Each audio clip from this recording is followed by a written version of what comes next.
warahmatullahi wabarakatuh. Waalaikumsalam warahmatullahi wabarakatuh. Halo teman-teman semuanya. Halo. Selamat datang di podcast edukasi. Pada episode kali ini kita akan membahas penelitian yang berjudul Language Problem Solver, yaitu upaya meningkatkan kemampuan menulis cerita di siswa SD Negeri 01 Bandar Juan. Bersama saya Rahma Hidayati sebagai host dan narasumber 1 Nadia Salsabila, narasumber 2 Bibi Gulindari, narasumber 3 Salsabila, narasumber 4 Neza Zahradevita. Yang sudah hadir bersama kita untuk membahas hasil penelitian pada kali ini. Baik, sebelum membahas solusi yang kami tawarkan, mari kita lihat terlebih dahulu permasalahan yang terjadi. Mengapa kemampuan menulis cerita siswa SD menjadi perhatian pada masa ini? Oke, baik. Kemampuan menulis merupakan salah satu keterampilan bahasa yang penting. Namun, berdasarkan hasil angket yang kami berikan kepada guru kelas 5 dan 6 di SD Negeri 1 Bandar Juan, kemampuan menulis cerita siswa masih berada pada kategori dasar. Banyak siswa yang hanya mampu menulis beberapa kalimat sederhana dan belum mampu mengembangkan ceritanya secara teratur. Jadi masalah utamanya di sini bukan hanya menulis, tetapi juga mengembangkan cerita ya. Betul sekali Pak. Jadi dari hasil investigasi yang kami lakukan, jadi banyak siswa yang mengalami kesulitan saat memulai tulisan begitu. Nah, ketika diminta siswa itu membuat cerita, mereka sering bingung nih harus mulai dari apa gitu terlebih dahulu. Nah, selain itu siswa juga masih bergantung kepada bantuan guru dalam proses mereka menulis. Apa saja faktor yang menyebabkan kondisi tersebut? Di sini ada beberapa faktor, Mas. Yang pertama, faktor dari dalam diri siswa, seperti keterbatasan kosakata dan kemampuan menyusun kalimat yang masih rendah. Yang kedua, faktor lingkungan pembelajaran, yaitu kesempatan menulis secara mandiri masih terbatas dan siswa masih sering melakukan kesalahan ejaan serta tanda baca.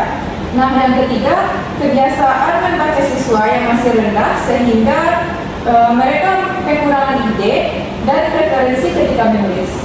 Lalu apa dampaknya terhadap pembelajaran? Nah, jadi dampaknya di sini tuh cukup besar, Mas. Siswa menjadi kurang percaya diri dalam menulis, kesulitan menyampaikan ide secara tertulis, dan hasil belajar bahasa Indonesia menjadi kurang optimal. Nah, selain itu, kemampuan berpikir untuk siswa juga ikut terpengaruh karena menulis berkaitan erat dengan kemampuan menganalisasi gagasan. Wah, menarik sekali ya. Nah, penelitian ini menawarkan sebuah solusi yang disebut language problem solver. Apa sih sebenarnya language problem solver itu? Oke, language problem solver ini adalah rancangan pembelajaran yang dirancang untuk membantu siswa mengatasi kesulitan dalam menulis cerita. Pembelajaran ini itu dilakukan secara bertahap dengan bantuan media visual sehingga siswa lebih mudah menemukan dan mengembangkan ide. Oke, solusi rancangan pembelajaran seperti apa yang akan dirancang kelompok? Jadi begini Mas, sebagai upaya untuk mengatasi permasalahan yang telah ditemui, kami di kelompok ada membuat merancang sebuah solusi pembelajaran di mana itu pertama mulai dari tujuan pembelajaran. Dan tujuan pembelajaran ini ada yang dirancang diterapkannya setelah mengikuti pembelajaran siswa tersebut mampu untuk yang pertama untuk mengembangkan ide sederhana. Ide sederhana menjadi cerita pendek. Kemudian yang kedua untuk menyusun alur cerita tersebut secara bentuk dari awal, isi hingga akhir. Gitu. Kemudian yang ketiga, siswa mampu menggunakan kosakata yang tepat, ejaan yang tepat, serta tanda baca yang tepat. Dan serta yang terakhir, siswa mampu menunjukkan keberanian dan kemandirian mereka dalam menulis. Jadi tujuan pembelajaran yang dirancang agar siswa tersebut tidak hanya untuk mampu menulis, tapi juga memahami bagaimana proses dan berpikir dalam mengembangkan sebuah cerita yang lengkap. Nah, kemudian ada di sini materi pembelajaran. Nah, materi pembelajaran yang dapat digunakan di sini seperti pengertian dari sebuah cerita, kemudian strukturnya, unsur-unsur ceritanya, penggunaan kosakata, ejaan, serta tanda baca yang benar.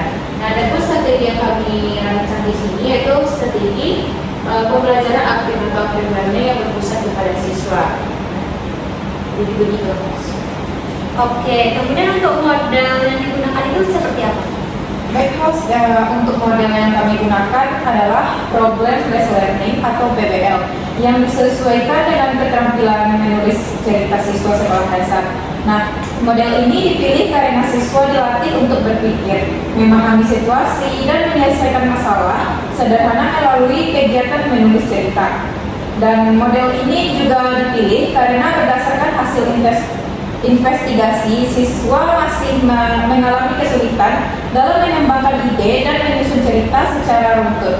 Melalui model PBL, siswa diajak untuk mengamati suatu situasi, mendiskusikan kemungkinan alur cerita, mengembangkan gagasan, serta menyajikan hasil tulisannya. Oke, kemudian apalagi solusi rancangan pembelajaran yang telah dirancang oleh kelompok? Nah, jadi setelah model disampaikan narasumber ketiga, nah di sini kami juga ada rancang tentang metode pembelajaran teknik sosial nanti terakhir ada sesi lain. Pertama di metode di sini metode yang dapat kita gunakan itu yang pertama bisa model tanya jawab terpadu, kemudian metode penulisan bimbing, kemudian metode diskusi kelompok kecil, serta metode storytelling sederhana dari gambar dan juga metode latihan menulis berulang. Nah, ada pun teknik-teknik pembelajaran yang bisa digunakan di sini.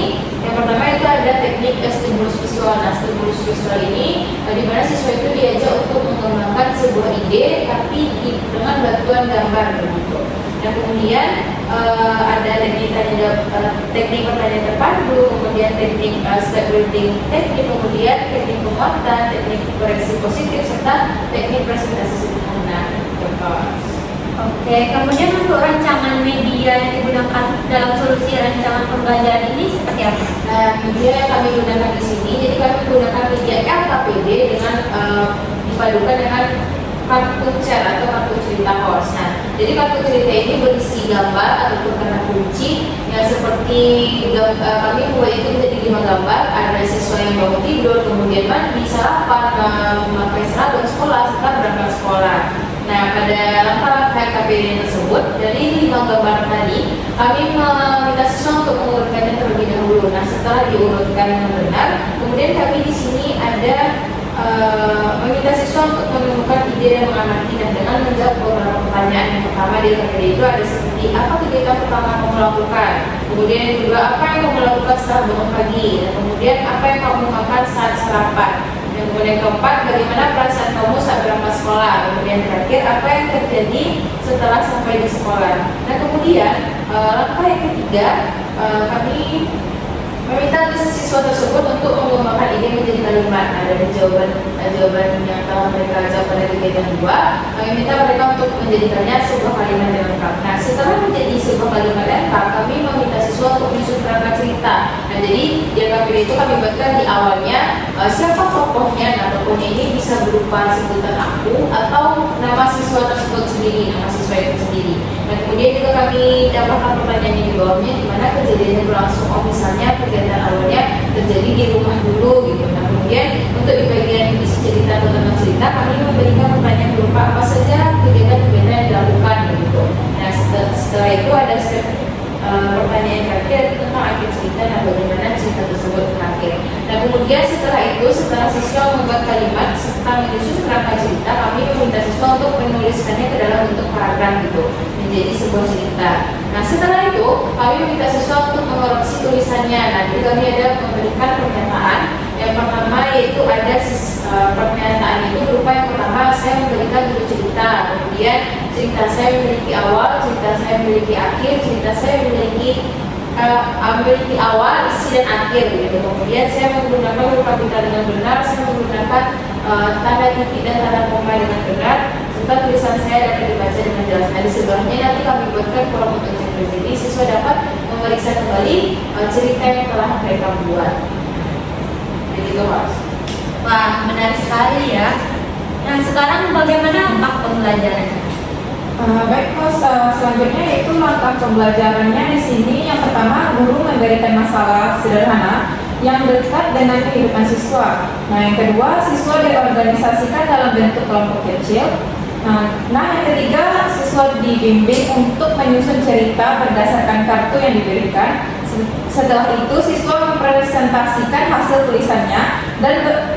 dan bersama guru melakukan evaluasi sederhana terhadap alur cerita, kosakata, ejaan, dan tanda baca. Apa kelebihan pendekatan ini dibandingkan pembelajaran biasa? Jadi gini host, kelebihannya adalah siswa tidak langsung diminta menulis tanpa arahan. Mereka memperoleh stimulus visual, pertanyaan terpandu, serta bimbingan bertahap. Nah, hal ini membantu siswa lebih percaya diri dan lebih mudah mengembangkan ide menjadi sebuah cerita yang utuh.